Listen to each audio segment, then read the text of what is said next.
selamat pagi. Ketemu lagi hari ini hari Jumat tanggal 7 Januari tahun 2022. Selamat datang di Bacaan Harian, bacaan umum untuk semua zodiak. Ambil hanya jika resonate. Silakan lihat description box di bawah video ini untuk rangkuman bacaan hari ini. Hari ini bulan akan bertemu dengan Neptunus, dan sebelum ketemu dengan Neptunus conjunction itu terlebih dahulu sextile dengan Matahari dan Venus yang pada saat ini bisa dibilang sudah mulai conjunction. Bedanya sekitar 17 sama 20, ya sekitar 3 derajat. 3 derajat itu sudah termasuk conjunction antara Matahari dan Venus. Dan karena diaktifasi oleh bulan secara sextile transitnya, maka tampaknya memang utamanya bulan, terutama siang hari ya, pagi sampai siang hari itu rasanya sih kita perlu untuk menilik kembali ya. Intinya tuh kita kayak bongkar ulang, apalagi ketika bulan ketemu dengan Neptunus ya, kita semakin nggak terlalu yakin dengan keputusan yang sudah kita buat. Jadi ada perasaan kita memang harus segera mengambil keputusan. Jadi kayak ada yang memburu-buru, tapi itu datangnya dari dorongan dalam hati. Bahkan kalau perlu kita ingin memaksakan kehendak kita, kalau bisa ya, kalau bisa kita maksa. Jadi kayak kalau kita nawar gitu ya, nawar tuh kayak kita akan kehilangan duit banyak sekali gitu kalau nggak nawar gitu ya. Dan itu kan nawar barang ya, itu kan sebenarnya kebutuhan psikologis ya, daripada ekonomi itu sendiri. Berapa banyak sih kurangnya gitu. Kadang-kadang kalau saya sendiri memang saya nggak punya kebiasaan nawar, karena memang nggak bisa aja, dari dulu nggak bisa nawar. Apapun yang disebut pinter nawar, kalau saya itu jauh deh, kemampuan itu nggak bisa aja.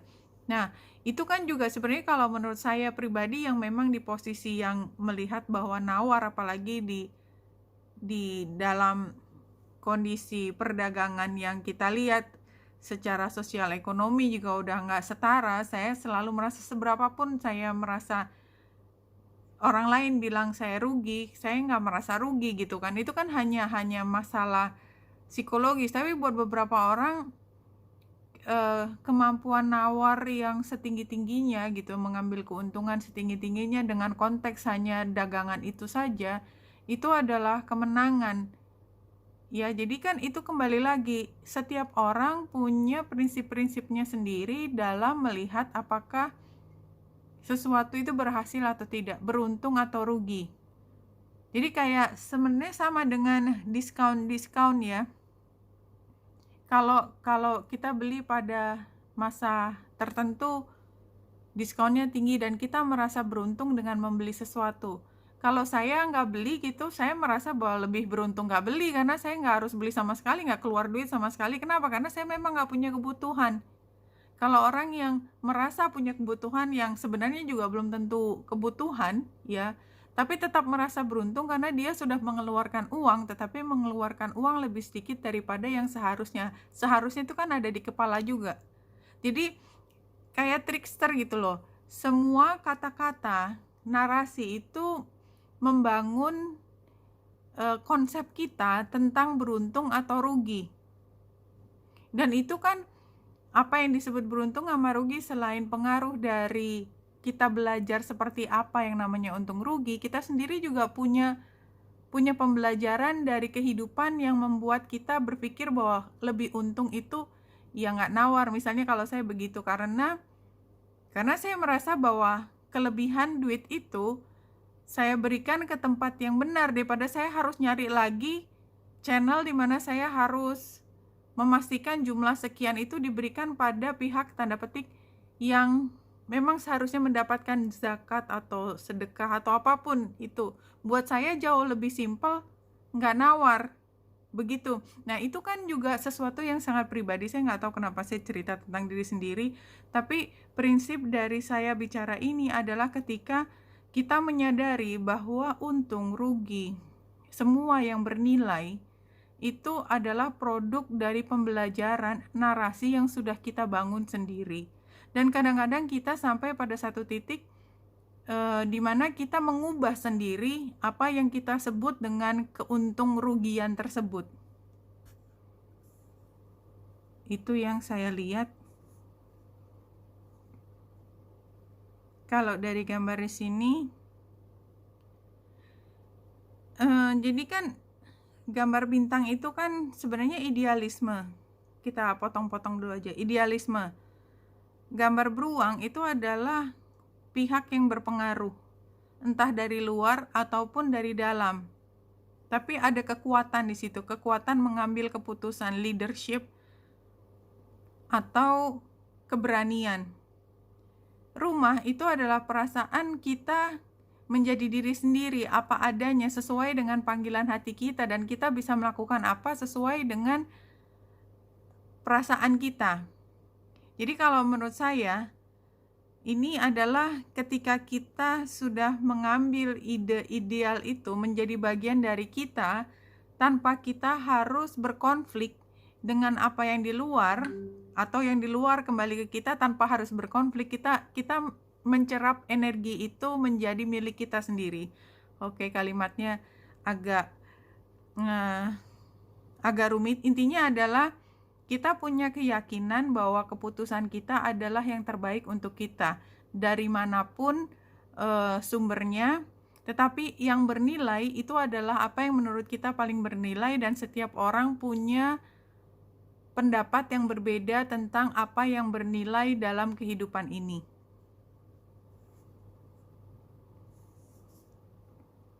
Kalau satu kartu, ini attraction. You attract romantic love by enjoying this moment fully. Kalau kartu ini sendiri mengatakan bahwa dia independen, dia mandiri. Dia nggak butuh kekuatan dari luar untuk menjadi happy dan menikmati saat ini. Jadi dia nggak sedang kehausan lagi cari-cari, matanya kiri kanan, lirik kanan sambil nunggu siapa tahu ada yang menarik gitu, karena hatinya kayaknya kosong gitu. Enggak, dia enggak, hatinya penuh, dia fokus dengan apa yang ada di depan tanpa berusaha mencari hal lain.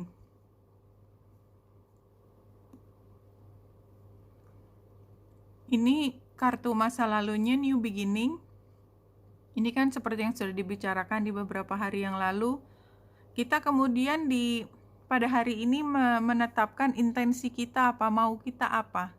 Mudah-mudahan hari ini bisa terjawab kalau kita niteni ya. Sebenarnya kita tuh hanya perlu niteni. Karena semuanya yang kita bicarakan, terutama di channel ini, semua itu bukan hal yang begitu yang kasar gitu, benda enggak. Semuanya kembali ke proses berpikir, proses menghayati kita. Dan apa yang kita inginkan itu yang akan kita manifestasikan. Jadi tindakan kita sesuai dengan apa yang kita pikir itu berharga. Jadi tindakan kita itu kenapa bisa dijadikan indikasi apa maksud kita ya, karena memang begitu jelas ya apa yang dibalik itu begitu terlihat di raut muka dan sikap kita. Kalau penggambarannya ini situasinya The Hermit, ini energinya Virgo ya, ketika kita berusaha memahami situasi dengan melihat, dengan mengobservasi lingkungan dan memahami sesuatu lebih jauh daripada itu. Jadi kayak menginterpretasi sekelompok data. Kalau gini, dan gini, maka sepertinya dia sedang merencanakan sesuatu, sedang ingin menyelesaikan ini. Jadi kita hanya melihat misalnya pagi-pagi ibu kita sedang masak dan dia bajunya sudah rapi, kemudian kayak buru-buru lebih dari biasanya, maka kita mengambil kesimpulan, oh sepertinya ibu mau pergi ya, jadi dia buru-buru untuk menyelesaikan apa yang tugas itu, nggak seperti biasanya. Jadi tindakan-tindakan itu membuat kita berpikir kayaknya dia mau pergi deh. Dia nggak ngomong tapi kita bisa melihat. Ini tantangan, jadi kayaknya gelagat ya, istilahnya gelagat. Kita melihat gelagat di sekitar kita tanpa ada perubahan, itu membuat kita sedih. Tapi ini sarannya adalah ya kalau kita rasan-rasan kayak ibu mau pergi tapi kayak dia sibuk banget, kita kan bisa sambil lalu, ibu mau pergi ya, mau pergi kemana, sambil lalu juga, dan kita, oh enggak ibu, apapun yang diucapkan, apakah dia kemudian berbohong atau sambil lalu, setidaknya kita udah bertanya, dan apapun jawabannya ya kita sabar. Kayaknya kita tidak mendapatkan jawaban itu dengan lugas.